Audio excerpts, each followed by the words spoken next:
Cowboy T, San Francisco liberal with a gun. Merry Christmas, everyone. It is December 25th, 2011, and I decided why not do a reloading video to celebrate the Christmas spirit and the freedom that we have to celebrate that here in this country, the greatest country in the world, the United States of America. Hi, everyone. This is no offense to anybody else in any other country. Hey, I'm American. I'm a patriot. What can I say?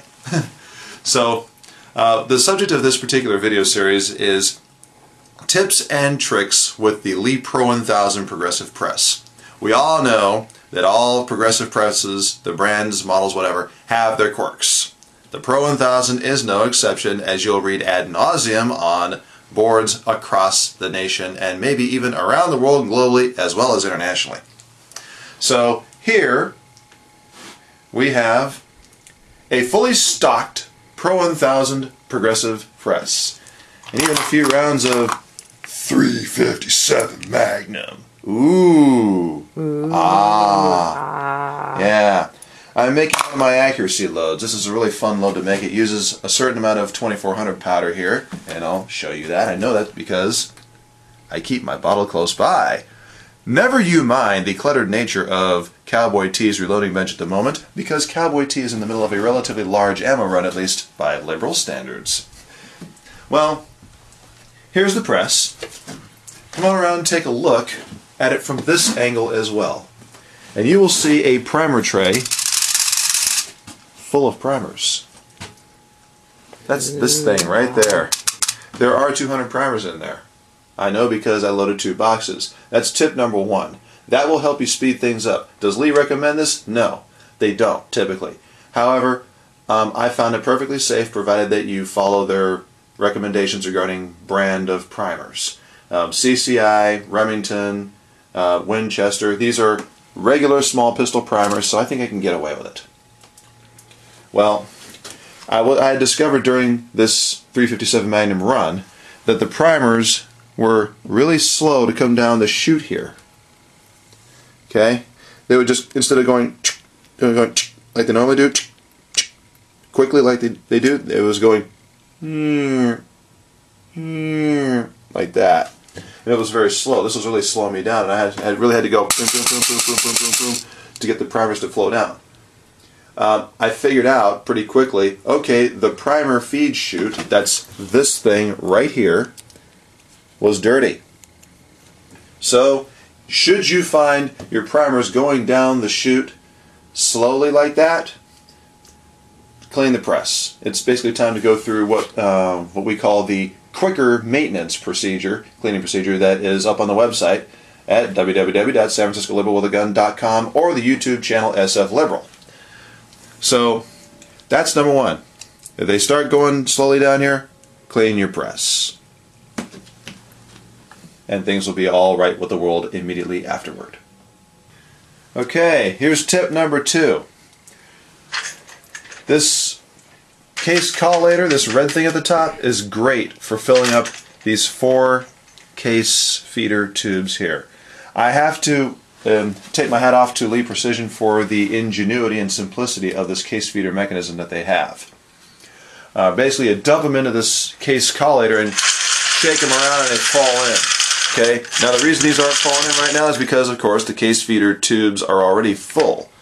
But basically, you dump them in, shake, shake, shake, and they fall right down. Works very well.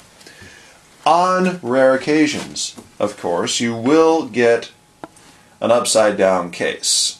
It can happen. So, back up here, you will notice right here there is a case that is upside down. This case is normal right here. There should be a case head right there. Instead there's a case mouth. That means that case is upside down. You see that? Rather, Miss BHC happened to pick that up and say, ooh, cool. This is an opportunity to show you what to do for that. There also happens to be one down at the bottom, down here, which you can't see, but you will. Oh, actually, yeah, I don't know, no, you can't. When I undo this, you'll see what I mean. What happens if you get a case that's upside down? Let's put on the full face shield, and go for it. There we are. So there's a shield, there's a shell right there that just got delivered. Ooh, yeah, it's upside down. What do you do? Very easy. Just pull back your hand a little bit, like so. Flip it upside down, and put it in right and back in. Oh, yeah, look at that. Now, we will continue.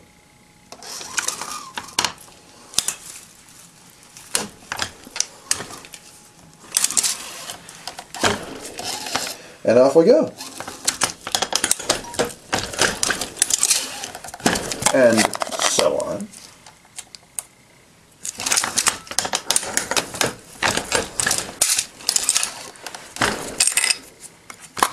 Here's the round.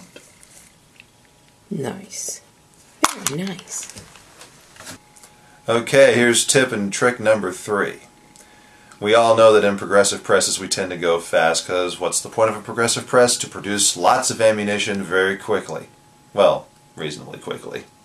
With this Pro 1000 press that I have here, I can typically hit about, anywhere between 350 and 375 rounds per 60 minutes, and that's measured over a full 60 minutes, not that, do it over 5 minutes and then multiply by 12. However, at times we tend to get so focused up in the speed, and I've been guilty of that a couple times myself, that we forget, remember, you don't have to try to break speed records. Here's what happens when you do. I did that last week. Ouch. Not pretty. Not pretty at all.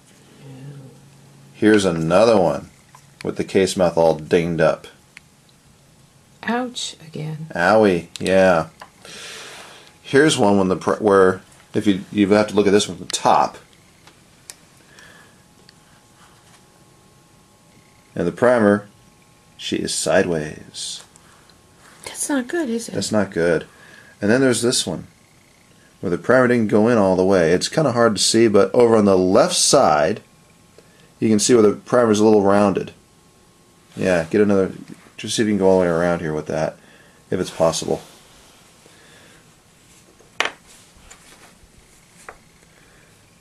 Yeah, it's kind of sloped there on the right-hand side there, yeah. Yeah. Not good. So, these are things that happen to me. Okay, now I'll show you how to prevent these two over here. Okay, number 1, slow down. Okay, here's what you do. We'll go over to the press and actually do it. Bring up a few bullets. Pronounced bullets because I cast them from the holy galena that we call lead.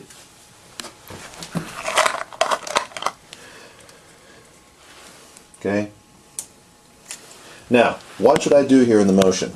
Okay, I don't just go wham all the way up. There's going to be a little pause right there where, oops, boop, boop. Hey, why is that happening? Anytime you feel that, you stop. Okay. There. Let's try that again. Pause. Okay.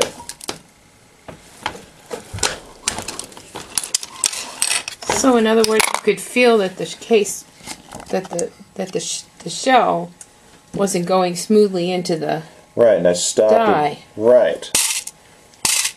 And I did something about it. Now, generally speaking, when I'm going relatively fast, here's what I do. Get a wider angle view. More like this. Pause, feel it, and then go.